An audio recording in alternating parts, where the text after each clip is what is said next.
Šventinis oninių šurmulys šįmet Labūnavoje buvo ypatingas. Į šventę susirinko daugybė žmonių, tiek vietinių, tiek atvykusių iš viso Kėdainių rajono.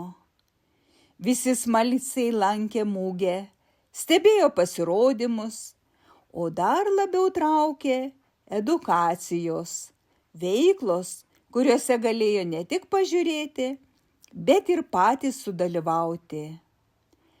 Kas norėjo, vėrė apyrankės iš spalvotų karoliukų, kiti gamino šiaudinius reketukus, mažus, bet prasmingus šiaudinių sodų elementus.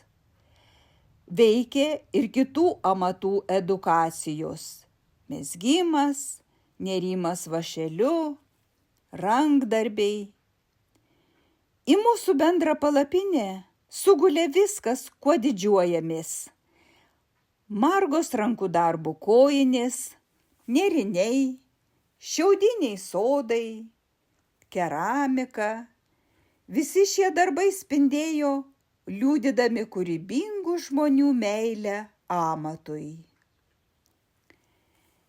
Didelio susidomėjimo sulaukė sertifikuotų kojinių mezgėjos Danos Morozovienės darbai. Dana subūrė bendraminčių moterų ratą.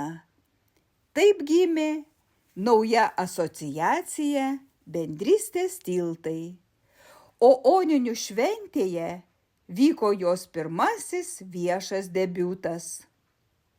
Labai džiaugiamės galimybę bendrauti su šventės lankytojais, mokyti juos, rodyti savo darbus, dalintis patirtimi. Žmonės noriai įsitraukė, išbandė, džiaugiasi rezultatais. O ką sunku perteikti žodžiais, papasakos mūsų fotografės Oksanos Morozovaitės nuotraukos ir šypsenos veiduose. Tai buvo diena, kai kūryba ir bendrystė tapo tiltu.